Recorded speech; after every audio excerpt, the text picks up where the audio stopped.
What would you risk to save your child? Your job, your freedom, or your life? The windshield wipers fought a losing battle against the downpour as Ethan gripped the steering wheel of his battered rideshare sedan. His son, Leo, 7 years old, slept in the back seat, his tiny hand clutching a stuffed hippopotamus. His fever finally broken after 3 sleepless nights. The app pinged one last fare before he could get him home to medicine and a real bed. The pickup address: a private rooftop helipad downtown in Metropolis. The name: Cora Vance. Ethan hesitated. Billionaire Cora Vance never took rideshares, but the surge pay would cover Leo's antibiotics. He accepted. Lightning cracked as he pulled up. A woman in a soaked silk gown stumbled from the shadows, barefoot, mascara streaking her cheeks. Security guards shouted behind her. She yanked open the back door and dove in beside Leo. "Drive," she gasped. "Please just drive." Ethan floored it. In the rear view, he saw Cora's trembling hands clutch a sapphire necklace like a lifeline. Leo stirred, blinking at the stranger. "Daddy, she's crying." Cora met Ethan's eyes in the mirror. "They're trying to kill me," she whispered. "My father's bored. The merger. I found the ledger." A black SUV rammed them from behind. Ethan swerved, tires screeching. Another impact sent Leo's car seat lurching. The little boy screamed. Ethan's mind raced. Hospital. Police. No time. He took a hard right into an alley. Killed the lights. The SUV roared past. Silence except for rain and Leo's sobs. Cora's breathing was ragged. She was going into shock, lips turning blue. Ethan remembered his wife, how she'd faded in his arms after the car crash, how he'd breathed for her until the paramedics came. He couldn't lose another person tonight. He climbed into the back. "Cora, look at me." Her eyes fluttered. "Stay with me." He tilted her chin, pinched her nose, and gave her his breath. Once, twice. On the third, he kissed her fully, forcing air into her lungs the way the EMTs had taught him years ago. Leo watched wide-eyed, clutching his hippopotamus. Cora coughed, color returning. Sirens wailed in the distance.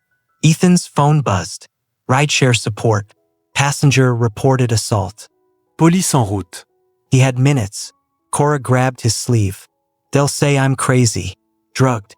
My father. He'll bury this." She pressed the necklace into Leo's small hands. "Evidence. Hidden drive inside the clasp. Get it to Channel 5. Tara Bell. She's the only one who'll run it." Headlights flooded the alley. Ethan made a choice. He scooped up Leo, grabbed Cora's hand, and ran. They hid in an all-night diner, the kind with cracked vinyl booths and burnt coffee. Ethan used his last $20 for pancakes. Leo fell asleep on Cora's lap, her hand stroking his curls like she'd done it 1,000 times. "He's beautiful," Cora murmured. "How old?" 7. Ethan's voice cracked. "His mom didn't make it last year. I drive nights so I can be with him days." Cora's eyes filled. "I haven't slept in my own bed since I was 12. Boarding schools, bodyguards, my father's empire. It's all I know." She touched the bruise blooming on her wrist. "Tonight was supposed to be my engagement party. To a man who values the merger more than me." The TV above the counter flashed. Breaking news. Vance missing. Suspected kidnapping. Ethan's license plate scrolled beneath. His stomach dropped. Cora saw it too. "You're ruined because of me." Ethan looked at Leo's sleeping face. "I've lost everything once. I know how to rebuild." Dawn found them in a laundromat in Chicago. Cora in Ethan's hoodie. Leo coloring on receipt paper. Ethan hotwired the ancient payphone. Skills from a misspent youth he'd never told anyone about. And called Tara Bell. The reporter answered on the first ring. "If you have Cora Vance, you have 10 minutes before the feds trace this." They met Tara in an abandoned parking garage. Cora handed over the necklace. Embezzlement. Offshore accounts. My father's signature on every page. Tara's eyes widened as she pried open the clasp, revealing a micro SD card. But the story wasn't over. That night, Ethan's apartment was ransacked. Leo's hippopotamus gone.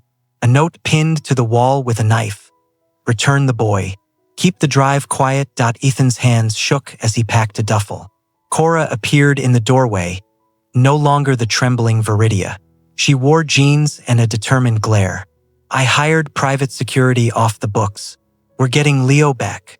The rescue happened at 3 a.m. in a warehouse by the docks. Ethan went in first, heart hammering, remembering every self-defense class he'd taken after his wife's death. Cora followed with a taser she'd bought from a pawn shop. They found Leo in a crate, drugged, but breathing, clutching a new hippopotamus one of the guards had given him to stop his crying. The showdown was ugly. Ethan took a knife to the ribs, disarming the last guard. Cora drove them to the ER, blood soaking the passenger seat as surgeons stitched Ethan up. Cora sat in the waiting room holding Leo, singing the lullaby Ethan hummed every night. Weeks later, the scandal broke. Vance Enterprises crumbled. Cora testified before Congress, her voice steady. Ethan watched from the gallery, Leo on his lap, waving a tiny American flag she had given him. But the real change came quieter. Cora sold her shares, funded a foundation for single parents, starting with a full ride for Leo's future. Ethan quit driving nights. He opened a mechanic shop in suburban New Jersey with the reward money from returning the drive.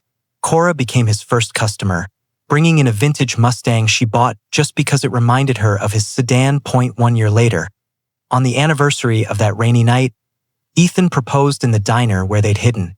Same booth, same burnt coffee. Leo held the ring box. Cora cried so hard the waitress brought extra napkins. They married in the laundromat.